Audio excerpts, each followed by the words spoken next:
আজকে বড়সড় একটা অ্যাকশন করে ফেলছেন ডক্টর মোহাম্মদ ইউনূসের সরকার। ইতিমধ্যে অনেকে বিষয়টা নিয়ে জানছেন এবং আগামী দিনের জন্য আরো একটা এক্সাম্পল ক্রিয়েট করেছেন। আর ইউনূসের এই সিদ্ধান্তে আমার মধ্যে রাজনৈতিক দলগুলো সবাই খুশি, বাট ভবিষ্যতের জন্য হঠাৎ চুপ্পুকে নিয়ে যা হচ্ছে, হাটে হাঁড়ি ভাঙলেন ভারতের আর্মি চিফ। এ অবস্থায় তার সামনে পদত্যাগ করে বিচারের মুখোমুখি হওয়া ছাড়া আর অন্য কোনো উপায় নেই। খুবই জরুরি এমার্জেন্সি একটা ঘটনা এবার ঘটনা ঘটবেন। দর্শক কি ঘোষণা দিয়েছে শুনলে অবাক হবেন। 27 তারিখ লাস্ট ডেট, কোনো তালবাহানা চলবে না। যে ভাই আমি থাকবো না এই পদে, এই যে পদত্যাগ করলাম, পদত্যাগ করে ফেলাম না। গত 7 মাসে তো দেশের বহু টাকা খরচ হয়েছে এই রাষ্ট্রপতির পদের পদটা টিকায় রাখার জন্য, ওনার বাড়ি ঘর পাহারা দেওয়ার জন্য, ওই সুইমিং পুল পরিষ্কার করার জন্য, রান্না বান্না খাওয়া। হ্যাঁ বুঝিনি তো ভাই, রাষ্ট্রপতির খাওয়া। জাতীয় পার্টির সহযোগিতা ছাড়া শেখ হাসিনা সরকার টিকে থাকতে পারতো? কখনোই টিকে থাকতে পারতো না। বাংলাদেশটাকে ব্যর্থ করে দেওয়ার অন্যতম কালপিটস এবং প্যাট্রনস রাঙ্গা, চুন্নু আপনার এবং জি এম খাদের, অনতিবিলম্বে এদেরকে গ্রেফতার করুন। যদি না করতে পারেন, ব্যারিস্টার সুমনের মুক্তি চেয়ে গেলাম আজকে। 10 লক্ষ প্রবাসীকে বিনা খরচে বাইরে পাঠানোর জন্য ডক্টর ইউনূস সরকারের কাছে আমি একটা আবেদন জানাচ্ছি। 10 লক্ষ প্রবাসী যদি সরকারিভাবে বাইরে পাঠানো হয়, তাহলে সরকারের কি লাভ আর দেশের জনগণের কি লাভ? আবারও বোল্ডোজারের ঘোষণা দিলেন ডাক্তার পিনাকি ভট্টাচার্য। ডাক্তার পিনাকি ভট্টাচার্য যেই ঘোষণা দেয়, সেই ঘোষণা কিন্তু বাংলাদেশে বাস্তবায়ন হয়। কোথায় নাকি বাংলাদেশে কি হয়েছে সেই নিয়ে নাকি ট্রাম্পের সঙ্গে আলোচনা করছি। ননসেন্স! সালা নিজের ঘর পুড়ছে, নিজের দেশের নাগরিকদেরকে হাতে পায়ে শিকল বেঁধে ট্রাম্প প্রশাসন ভারতবর্ষে অমৃতসরে বিমানবন্দরে ফেলে দিয়ে যাচ্ছে। সেই নিয়ে আলোচনা নেই। বাংলাদেশে কি হয়েছে না হয়েছে একটা স্বাধীন সার্বভৌম রাষ্ট্র, তাদের আভ্যন্তরীণ ব্যাপার। যে ভারতের ইচ্ছার প্রতিফলন দেখতে পাচ্ছি আমরা বিএনপিতে। বিএনপি কোনো সংস্কার চায় না এবং সংস্কার ছাড়াই তারা নির্বাচন চায়। বিএনপি ভারতের মতামতকে বাংলাদেশের জনগণের মতামত বলে অপপ্রচার করছে। আসসালামু আলাইকুম দর্শক, বর্তমান সময়ের রাজনৈতিক পরিস্থিতি বা প্রেক্ষাপটকে বিশ্লেষণ করে আপনাদের সামনে বেশ কিছু গুরুত্বপূর্ণ ভিডিও ফুটেজ নিয়ে হাজির হয়েছি। এমনকি দর্শক আমি আশা করছি আপনারা সেটা ভিডিও শুরুটা দেখেই বুঝতে পেরেছেন। তাই বলবো দর্শক, যারা ভিডিওটি অন করেছেন তারা অবশ্যই নিউজটি না টেনে সম্পূর্ণ মনোযোগ সহকারে দেখবেন, তাহলে এই মূল রহস্যগুলো বা আসল তথ্যগুলো জানতে বা বুঝতে পারবেন। তো প্রিয় দর্শক, আমি আর বেশি কথা বাড়াবো না। আমি ভিডিও শুরুতেই আপনাদের যে ভিডিওগুলোর অংশ বিশেষ দেখিয়ে শুরু করেছিলাম, সেই ভিডিওগুলোর বিস্তারিত আলোচনা দেখাবো। তবে তার আগে বলি, যারা এখনো চ্যানেলটি সাবস্ক্রাইব করেননি সকলে চ্যানেলটি সাবস্ক্রাইব করে পাশে থাকা বেল আইকনটি বাজিয়ে দিবেন। আর যারা ইতিমধ্যেই সাবস্ক্রাইব করে রেখেছেন তাদের সকলকে অসংখ্য ধন্যবাদ। তো চলুন একটি লাইক দিয়ে আমরা ধারাবাহিকভাবে সবগুলো ভিডিওর বিস্তারিত আলোচনা দেখে আসি। আজকে বড়সড় একটা অ্যাকশন করে ফেলছেন ডক্টর মোহাম্মদ ইউনূসের সরকার। ইতিমধ্যে অনেকে বিষয়টা নিয়ে জানছেন এবং আগামী দিনের জন্য আরো একটা এক্সাম্পল ক্রিয়েট করেছেন। আর ইউনূসের এই সিদ্ধান্তে আমার মধ্যে রাজনৈতিক দলগুলো সবাই খুশি, বাট ভবিষ্যতের জন্য নসিহত বার্তা আছে প্রশাসনের কর্মকর্তাদের জন্য। দেখেন, একজন ডিসি হওয়া চারটিখানি কথা না। একজন মানুষের কর্মজীবনের প্রধান একটা টার্গেট থাকে, কোন একটা পর্যায়ে তিনি একজন জেলা প্রশাসক হবেন, একজন জেলার গার্জিয়ান হবেন। কিন্তু গার্জিয়ান হয়ে যদি কোনো ধরনের অনৈতিক কাজে জড়ান, তাহলে পানিশমেন্ট কি হবে? আগামী দিনের নির্বাচনগুলোতে যদি কোনো রকম খেলাধুলা করেন, পানিশমেন্ট কি হবে? এক্সাম্পল কিন্তু তৈরি হয়ে গেল। বিগত 3টি সংসদ নির্বাচন 2014, 18 এবং 24, এই 3টা নির্বাচনে দায়িত্বে থাকা 22 জন ডিসিকে বাধ্যতামূলক অবসরে পাঠিয়ে দিয়েছে আজকে সরকার। তারা বিভিন্ন মন্ত্রণালয় এবং বিভাগে অতিরিক্ত সচিব এবং সচিব পদমর্যাদার বিভিন্ন দায়িত্ব পালন করে আসছিলেন। আজকে জনপ্রশাসন মন্ত্রণালয়ের এক বিজ্ঞাপনে আমরা এই সিদ্ধান্তের কথা দেখলাম। আমাদের জনপ্রশাসন মন্ত্রণালয়ের জ্যেষ্ঠ সচিব মোহাম্মদ মুখলেছুর রহমান বলছেন, সম্প্রতি জনপ্রশাসন সংক্রান্ত আপনার একটা নির্দেশনা আসছে। সরকারের পক্ষ থেকে একটা কমিটি গঠন করা হয়েছে, সেখানে 4 জন উপদেষ্টা আছেন। এই কমিটিতে মন্ত্রিপরিষদ সচিবও রয়েছেন, আর তিনি নিজে আপনার সাচিবিক দায়িত্বে আছেন। বলা হচ্ছে যে বড় সিদ্ধান্ত হচ্ছে যে 2014, 18 এবং 24 সালের যে বিতর্কিত নির্বাচনে যারা রিটার্নিং কর্মকর্তারা ছিলেন, অর্থাৎ বাংলাদেশের যে জাতীয় নির্বাচনগুলো হয় সেখানে প্রত্যেকটা জেলার যিনি প্রশাসক আছেন ডিসি, তিনি কিন্তু রিটার্নিং কর্মকর্তা হয়ে থাকেন। আর সেই রিটার্নিং কর্মকর্তারা নেতিবাচক ভূমিকা রেখেছিল, এটা অস্বীকার করার সুযোগ নেই, কারণ বিশাল কিন্তু একটা ম্যানুপুলেট হয়েছিল। তো এদের মধ্যে ইতিমধ্যে 43 জনকে ওএসডি করা হয়েছে, 43 জন ওএসডি। আর যাদের চাকরির বয়স 25 বছরের কম আর যাদের চাকরির বয়স 25 বছরের বেশি, তাদেরকে বাধ্যতামূলক অবসরে পাঠিয়ে দিয়েছে সরকার। আজ এরকম 22 জন সাবেক ডিসিকে বাধ্যতামূলক অবসর দেওয়ার আদেশ জারি করা হয়েছে। বলা হচ্ছে যে যাদের বয়স 25 বছরের কম, তো তাদের বিরুদ্ধে দুদক সহ আরো বিভিন্ন অ্যাক্টিভিটিজও সামনে আসতে যাচ্ছে। সাবেক ডিসিদের বাইরেও অন্যান্য কর্মকর্তাদের বিষয়েও আপনার যাদের নামে দুর্নীতির অভিযোগ আছে অথবা আইনের বাইরে গিয়ে অতিরঞ্জিত কর্মকাণ্ড করেছেন, তারাও চাকরি বিধি অনুযায়ী সাজা পাবেন।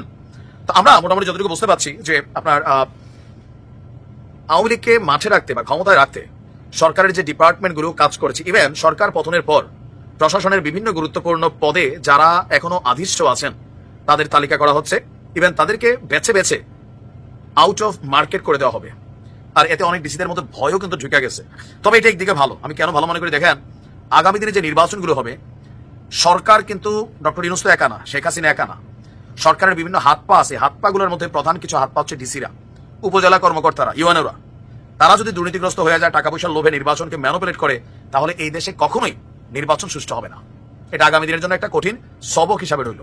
পার্শ্ববর্তী একটা দেশ বা ভারতের অন্যতম দালাল জাতীয় পার্টির জিএম কাদের আজকে একটা মন্তব্য করেছেন। সে বলছে যে আপনার ম্যান্ডেট নাই এই সরকারের। সে যে 16 বছর ক্ষমতায় ছিল, বিনা বুথে ভোট চুরি করে, এই ভোট চোর, তাকে জিজ্ঞেস করবেন তাকে ম্যান্ডেট কে দিয়েছিল? তাকে কেউ জিজ্ঞেস করবেন আপনারা তাকে ম্যান্ডেট কে দিয়েছিল? তাকে ভারত যে বাংলাদেশের নির্বাচন নিয়ে ষড়যন্ত্র করার জন্য তাকে এই ম্যান্ডেটটা কে দিয়েছিল? মনে আছে? বলেছিল ভারত থেকে এসে, ভারতের সাথে কি আলোচনা হয়েছে আমি বলতে পারবো না। খায় বাংলাদেশের, পরে বাংলাদেশের, সংসদ বাংলাদেশের, কিন্তু ভারতে যায় গিয়ে সেখানে আলোচনা করে এসে বলে কি কথা হয়েছে আমি বলতে পারবো না। এই হলো আপনার এই রাজনীতিবিদ জাতীয় পার্টির জিএম কাদের। সে বলে ম্যান্ডেট নাই। কল্পনা করতে পারেন আপনি তার অদ্যতপূর্ণ এবং কতটা অদ্যতপূর্ণ একটা বিহেভিয়ার হতে পারে? এটা কেন হলো জানেন? এটা একমাত্র হলো যে আপনি ফেসিস্টদের বিচার করতেছেন, গ্রেফতার করে যাচ্ছেন, অন্যতম ফেসিস্টদের সহযোগী, তার কোনো বিচার নেই। জাতীয় পার্টির কাউকে গ্রেফতার করা হচ্ছে না কেন এখন পর্যন্ত? এটা আমি জানতে চাই। জাতীয় পার্টির সহযোগিতা ছাড়া শেখ হাসিনা সরকার টিকে থাকতে পারতো? কখনোই টিকে থাকতে পারতো না। অন্তত আন্তর্জাতিকভাবে লজ্জিত হতো। একটা দল থাকতো। কখনো হয়েছে? তাহলে এটা কিভাবে সম্ভব? আর এই সরকারকে ম্যান্ডেট দিয়েছেন 98% মানুষ। তাকে বুঝিয়ে বলবেন আপনারা, এই দালালকে বুঝিয়ে বলবেন। সম্ভবত ভারত থেকে কোনো পানি খেয়েছে রিসেন্টলি, কারণ কোন ধরনের কোন কমিউনিকেশন সেট আপ করে, কোন ধরনের আগ্রহ বা কোন ধরনের শক্তি পেয়েছেন, এসে এই বক্তব্যটা দিচ্ছে। আমি আশ্চর্য, ব্যারিস্টার সুমন আওয়ামী লীগের, জানেন না খুনের সাথে জড়িত, না গুমের সাথে জড়িত, না লুটপাটের সাথে জড়িত, শুধু ফেসিস্টদের দালালি করতো উনি সোশ্যাল মিডিয়াতে। সে আজকে জেলে। আমি আপনাদের কাছে প্রশ্ন করতে চাই, ব্যারিস্টার সুমনের অপরাধ কি জাতীয় পার্টির এই ফ্যাসিস্টের সহযোগিতার অপরাধের চাইতে বেশি?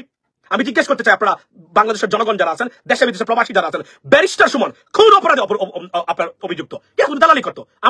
আমি প্রথম ব্যক্তি তাকে ধরেছি, ব্যারিস্টার সুমনকে, আমি আর ইলিয়াস হোসেন, রাইট? সবার আগে আমরা ধরেছি তাকে। তাহলে ব্যারিস্টার সুমন কোনো কিছু করে নাই, শুধু বলতো আমার নেত্রী, জননেত্রী বঙ্গবন্ধু কন্যা, আমি বঙ্গবন্ধু, আমি আওয়ামী লীগের, এটা বলতো উনি। আর কি ব্যারিস্টার সুমন কি কারো জায়গা দখল করেছে? কাউকে মিথ্যা মামলা দিয়েছে? কারো কাছ থেকে সম্পদ কেড়ে নিয়েছে? বলেন আপনারা। সে জেলে এখনো। আর এরা বাহিরে। এই অবিচার কেন? বৈষম্য বিরোধী আন্দোলনে যে সরকার এসেছে, সেই সরকারের কাছে আমরা এমন বৈষম্য আমরা দেখতে চাই না। অনতিবিলম্বে এই ফ্যাসিস্টদের অন্যতম সহযোগী, বাংলাদেশটাকে ব্যর্থ করে দেওয়ার অন্যতম কালপিটস এবং প্যাট্রনস, অ্যারেস্ট দেম। রাঙ্গা, চুন্নু, আপনার এই যে এরশাদ সাহেবের একটা বউ ছিল, নাম কি, এই যে আপনার এই রওশন এরশাদ এবং জিএম কাদের, অনতিবিলম্বে এদেরকে গ্রেফতার করুন। যদি না করতে পারেন, ব্যারিস্টার সুমনের মুক্তি চেয়ে গেলাম আজকে। এটা unfair, unreasonable, unjust. It is injustice against Barrister Shuman. He is in jail and they are free. They are outside. He is in cage, they are not. It is unfair. I am protesting for this decision of the government. Onothibilombe, release Barrister Shuman if you do not arrest them. Because he didn't do anything else. That's the bottom line, ladies and gentlemen. এটাই আমার বক্তব্য ছিল। ভালো থাকবেন। আজকে এসে বক্তব্য দিচ্ছে কি জানেন? সংস্কার আমরা চাই না। দেশটাকে আবারও সেই আপনার ভারতীয় আগ্রাসন এবং ব্যর্থ করে দেওয়া এবং এই রাজনৈতিক দুর্বৃত্তদের কবলে দেশটাকে 2000 মানুষের প্রাণের বিনিময়ে, 25,000 পঙ্গুত্বের বিনিময়ে এদেশ স্বাধীন হয়েছে আবারও। এই কালপিট গুলো এখনো এতটা দুঃসাহস কিভাবে পায় এখানে এসে এই বক্তব্যটা দিতে? আবার আপনাকে বলেন একটা মামলা নেই জাতীয় পার্টির বিরুদ্ধে, আবার বলেন যদি মামলাই না করবেন তাহলে জাতীয় পার্টি রাজনীতি করতে পারবে না কেন? That's my question too, fair question. তাহলে জাতীয় পার্টিকে আপনারা রাজনীতি করার সুযোগ দেন, আপনারা আওয়ামী লীগকে দিচ্ছেন না, ছাত্রলীগকে দিচ্ছেন না, আবার জাতীয় পার্টিকে আপনারা রাজনীতি করার সুযোগ দিবেন না, আবার মামলা করবেন না। মানে দ্যাট ভেরি গুড, রাইট? তাহলে কোন আইনে আপনারা তাদের রাজনৈতিক কার্যক্রম বন্ধ করে রেখেছেন জাতীয় পার্টির? এটা আমি জানতে চাই আপনাদের কাছে। We could be fair and square. Everything got to be in accordance with the law and procedures. You cannot violate one and you cannot keep one and stop another one. No, you cannot do that. That's against the law. So that's the bottom line is, আপনারা যদি মনে করেন তারা অপরাধী না, let them practice their democratic rights. That's the bottom line. আর যদি সে অপরাধী না হয়, তাহলে ব্যারিস্টার সুমনের মুক্তি চেয়ে গেলাম। অনতিবিলম্বে মুক্তি চাই ব্যারিস্টার সুমনের, কারণ তার অপরাধ কোনোভাবেই এদের চেয়ে বেশি নয়। এটা আনফেয়ার হবে তাকে জেলে রাখা কোনো কারণ ছাড়া, আর এদেরকে বাইরে রাখা। বিএনপি ভারতের মতামতকে বাংলাদেশের জনগণের মতামত বলে অপপ্রচার করছে, অথচ 1500-র উপর ছাত্রছাত্রী জনতা জীবন দিয়েছে এই সংস্কারের জন্য। আর বিএনপি উড়ে এসে জুড়ে বসে সংস্কারবিহীনভাবে নির্বাচনের মাধ্যমে ক্ষমতা ভোগ করতে চাইছে, কিন্তু বাংলাদেশের জনগণ তো তা মেনে নেবে না। এত বছর স্বৈরাচারী শেখ হাসিনা নিজে আবল তাবল সমস্ত নিজের কথা বলতো, বাংলাদেশের মতামতকে, ইচ্ছাকে, চাওয়া পাওয়াকে কোনো গুরুত্ব দিত না। বিএনপি এখন তাই শুরু করেছে। আওয়ামী লীগের পতন থেকে বিএনপি কোনো শিক্ষা নিচ্ছে না। বিএনপি ভুলে যাচ্ছে স্বৈরাচারী শেখ হাসিনা 16 বছর ভারতের সম্পূর্ণ সাহায্য নিয়ে যেই দানবের মতো ক্ষমতায় বসেছিল, 16 বছর পরে হলেও কিন্তু এই নতুন প্রজন্মে ছাত্রছাত্রী জনতা এই আওয়ামী লীগকে টেনে নামিয়েছে, স্বৈরাচারী শেখ হাসিনাকে দেশ ছাড়তে বাধ্য করেছে। আজকে গত 16 বছরে ধ্বংসপ্রাপ্ত এবং বিএনপির সকল বিকৃত, ভারতের কাছে বিকৃত সকল নেতার এরকম একটা দলকে এই বর্তমান নতুন প্রজন্মের ছাত্রছাত্রী জনতা বিদায় করতে কতদিন সময় লাগবে? গত অনেকগুলা ভিডিওতে আমি ব্যাখ্যা করেছি যে ডক্টর ইউনূস কেন কাজ করতে পারছেন না, ওনার কারণ আনকে সংস্কার করতে দেওয়া হচ্ছে না, কাজ করতে দেওয়া হচ্ছে না। এত প্রতিকূলতার মাঝেও ডক্টর ইউনূস কিন্তু 22 জনকে বরখাস্ত করেছে এবং 43 জনকে ওএসডি করেছে, যারা গত 16 বছর স্বৈরাচারী শেখ হাসিনাকে সাহায্য করেছে দানব হতে এবং জনগণকে শোষণ করতে। সুতরাং সংস্কার শুরু হয়েছে, ইনশাআল্লাহ আমরা সামনে আরও সংস্কার দেখতে পাবো। তাই জনগণ চায় 1500 বা তার চেয়ে বেশি ছাত্রছাত্রী জনতা যায় যেন যেই উদ্দেশ্যে জীবন দিয়েছে এই দেশের সংস্কারের জন্য, তাই বাংলাদেশের জনগণ চায় এই দেশে আগে সংস্কার হোক, তারপরে নির্বাচন। সুতরাং বাংলাদেশের জন্য ক্ষতি করতে গিয়ে নিজের উপরেই ক্ষতি টেনে এনেছে ভারত, আর সেই ভারতের উপর বিশ্বাস করছে এবং ভরসা করছে বিএনপি। বিএনপি বুঝতে পারছে না যে ভারত সবসময় সমগ্র প্রতিবেশীতে একটি নির্দিষ্ট দল ও ব্যক্তির উপর ভরসা করে চলেছে, যার ফলে প্রতিটা প্রতিবেশীকে হারিয়েছে সে। ভারত বাংলাদেশের স্বাধীনতা যুদ্ধের বহু আগে থেকে আওয়ামী লীগের সাথে সেই কন্ট্রাক্ট করে রেখেছে, যার ফলে আওয়ামী লীগ হচ্ছে একটা ভারতীয় দল। তারা এতটাই বিএনপির প্রতি এতটাই নির্মম হয়ে উঠেছে নিজেরাই, নিজের দলের প্রতি, যে প্রতিনিয়ত তাদের এইসব কর্মকাণ্ডে তারা নিজেরাই বিএনপির কবর রচনা করছে। আপনি কি বলতে চান যে মির্জা ফখরুলরা এতটাই বোকা হবে যে তাদের প্রতিদিনের কথাবার্তা এবং সন্ত্রাসী কার্যকর্ম বিএনপির জন্য কত বড় বিপদ বয়ে আনছে তা তারা বুঝতে পারছেন না? তারা তা ভালোই বুঝতে পারছে, কিন্তু তারা ভারতের নির্দেশে, ভারতের কাছে হয় পয়সায় নয় হানি ট্র্যাপে আজকে এইভাবে দেশের এবং দলের বিরুদ্ধে কাজ করে যাচ্ছে। এই জন্য তারা অত্যন্ত চতুরভাবে তারেক রহমান এবং বেগম জিয়াকে দেশের বাইরে রেখেছে। তারা চাচ্ছে যে ভারতের সাহায্যে তারা কোনোভাবেও যদি ক্ষমতায় আসতে পারে, আসলো, তাদের কিছু অর্থ প্রতিপত্তি হলো, কিন্তু ভারতের পরিকল্পনা বিএনপিকে 1-1.5 বছর রেখে তাদেরকে আরো বদনাম কামিয়ে আবার বিএনপিকে সরিয়ে দিয়ে আওয়ামী লীগকে ক্ষমতায় আনা। কিন্তু বাংলাদেশের এই নতুন প্রজন্ম বেঁচে থাকতে কোনোদিন আর তা হতে দেওয়া যাবে না। আওয়ামী লীগকে নিষিদ্ধ করা হবে, প্রয়োজনের সাথে সাথে বিএনপিকেও নিষিদ্ধ করা হবে। বাংলাদেশে যদি যোগ্য এবং দেশপ্রেমিক কোনো রাজনৈতিক দল না থাকে, তাহলে কোনো রাজনৈতিক দলের প্রয়োজন নেই। এই দেশ জনতা চালাবে, এই দেশ এবং দেশের মালিক জনতা। 10 লক্ষ প্রবাসীকে বিনা খরচে বাইরে পাঠানোর জন্য ডক্টর ইউনূস সরকারের কাছে আমি একটা আবেদন জানাচ্ছি। আসলে এটা সম্ভব কি অসম্ভব সেটা আমি ধারাবাহিকভাবে আলোচনা করে বলতেছি।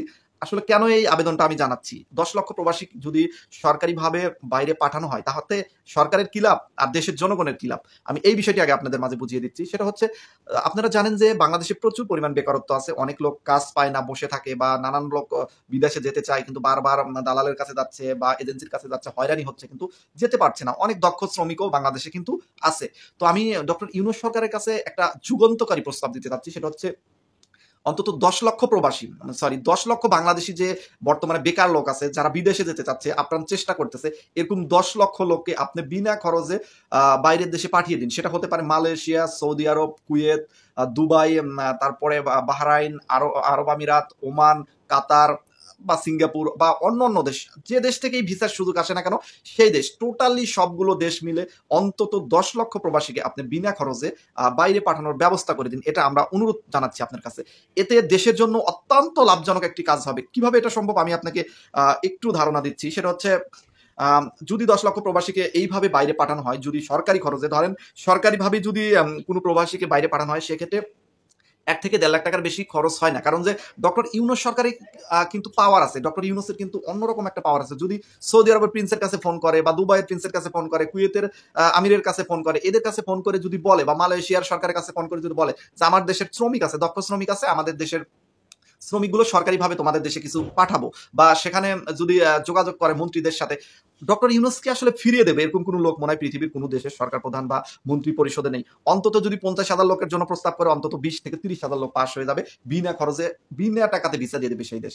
তো অন্তত এরকম করে প্রত্যেকটা দেশের কাছে মোটামুটি ওয়ার্কার যদি পাঠাতে পারে ডক্টর ইউনূস সরকার, যদি প্রস্তাব দেয়, অবশ্যই এইভাবে সম্ভব। সব মিলে যদি 10 লক্ষ প্রবাসীকে পাঠাতে পারে, যদি বিনা টাকাতে ভিসাটা নিতে পারে, মানে বিনা খরচে যদি ভিসাটা পায়, তাহলে বাংলাদেশ থেকে যে প্রসেসিং এবং প্লেন ভাড়া সেটা যদি সরকার বহন করে এবং ওই টাকাটা পরবর্তী টাইমে যদি সরকার নিয়ে নেয়, এখানে এসে তারা স্যালারি পাওয়ার পর ধীরে ধীরে সেই ঋণ পরিশোধ করে দেবে, এটাও করা যেতে পারে। অথবা এখানে আরো একটি কাজ করা যেতে পারে, সেটা হচ্ছে সরকারিভাবে ভিসাগুলো সংরক্ষণ করে বাংলাদেশের যে এম্বাসি বা বাংলাদেশের সরকারিভাবে এখানে যে যাদের নেওয়া হবে তাদেরকে ভিসা দিয়ে দেওয়া হোক, তারা প্রসেসিং করে তারা তাহলে নিজ টাকাতে প্রসেসিং করে এবং নিজ টাকায় প্লেন ভাড়া দিয়ে যার যার দেশে সে চলে যাবে। সেটা হতে পারে 1 লাখের ভিতরে খরচ, অথবা 1,20,000-এর ভিতরে খরচ কিন্তু শেষ হয়ে যাবে। মানে ভিসা প্রসেসিং করতে বা প্লেন ভাড়া সহ কিন্তু দেখা যাচ্ছে যে 1,10,000 টাকার মতো বাংলাদেশে খরচ হয়। সেক্ষেত্রে 1,20,000-ই ধরি, 1,20,000 টাকা যদি হয় তাহলে কিন্তু একজন মানুষ বাইরে যেতে পারবে। তো এরকম যদি একটা কাজ করা হয় প্রিয় ভাই ও বোনেরা, তাহলে কেমন হবে আপনারা একটু বলুন, আপনারা একটু কমেন্ট সেকশনে জানিয়ে দিন এই প্রস্তাবটা আসলে কেমন। এই প্রস্তাবটা আসলে আমরা সকল প্রবাসীদের পক্ষ থেকে ডক্টর ইউনূসের কাছে দিতে চাচ্ছি যে বাংলাদেশে বেকারত্ব দূর করার জন্য এবং বাংলাদেশের অর্থনীতিকে উপর দিকে উঠানোর জন্য অন্তত এই সিদ্ধান্তটা নেওয়া উচিত। এতে দেশ এবং দশের স্বার্থ রক্ষা হবে। দেশের স্বার্থ রক্ষা হবে এইভাবে যে বেকারত্ব দূর হয়ে যাবে, রেমিটেন্স পাঠাবে, তা 10 লক্ষ প্রবাসী এসে যখন রেমিটেন্স পাঠাবে তখন কিন্তু রেমিটেন্স আরো বৃদ্ধি পাবে। এখানে একটা পয়েন্ট। আর একটা হচ্ছে দেশের বেকার যারা বসে থাকে তারা কিন্তু দেশের একটা বোঝার মতোই বিষয়। এই দেশের বোঝাটা কিন্তু দূর হলো। মাত্র মাঝখান থেকে খরচ হলো কত? 1 থেকে 1.5 লাখ টাকা। যদি সরকার যদি খালি একটু তৎপর হয় এবং মানে সদয়ভাবে তাকায়, বা সরকার যদি সদ ইচ্ছা করে, তাহলে কিন্তু এটা সম্ভব। আর যদি সরকারি খরচে তারা যদি বিদেশে পাঠাতে চায়, তাহলে খুবই 10 লক্ষ প্রবাসীকে যদি 1 লক্ষ টাকা করে দেওয়া হয়, তাহলে খুবই সামান্য টাকাতেই কিন্তু বিদেশ পাঠিয়ে দেওয়া যায়। কিন্তু পরবর্তী টাইমে বাংলাদেশ যে এখান থেকে যে একটা বেনিফিট পাবে, সেটা কিন্তু বিশাল আকারে বেনিফিট পাবে। মানে মাসের পর মাস রেমিটেন্স পাঠাবে, এতে কিন্তু সরকারিভাবে বিশাল আকারের দেশের জন্য একটা উপকার হবে। তো এইভাবে চিন্তা করলে দেখা যায় 10 লক্ষ না, আরো বেশিও যদি মানুষের জন্য সরকার এরকম একটা প্রজেক্ট চালু করে, তাহলে কিন্তু এটা অবশ্যই বাংলাদেশের জন্য অত্যন্ত ভালো হবে। কত প্রজেক্ট হচ্ছে বাংলাদেশে, একের পর এক প্রজেক্ট হচ্ছে, শত শত কোটি টাকা প্রজেক্টে নষ্ট হচ্ছে। তাহলে বাংলাদেশে বেকারত্ব দূর করার জন্য এরকম একটা প্রজেক্ট যদি সরকার হাতে নেয়, প্রয়োজনে কিছু টাকা সরকারের থেকে চলে গেল, কিন্তু পরবর্তী টাইমে এই জায়গা থেকে বেনিফিট যে আসবে সেটা কিন্তু বিশাল আকারের, বিশাল অঙ্কের কিন্তু একটা বেনিফিট আসবে। এটা দেশ এবং দশের স্বার্থ রক্ষা করার জন্য এটা কিন্তু আসলে ডক্টর ইউনূস সরকার করা উচিত। আমি মনে করি এই ভিডিওটা আপনারা সর্বোচ্চ ছড়িয়ে দিন, সবার মাঝে ছড়িয়ে দিন, যেন এমন ভাবে ছড়িয়ে দিন যেন ডক্টর ইউনূসের কান পর্যন্ত এই কথাগুলো পৌঁছে যায়, যেন উনি এই বিষয়টা নিয়ে মাথায় যেন ওনার চিন্তা ভাবনা ঢুকে দেয়।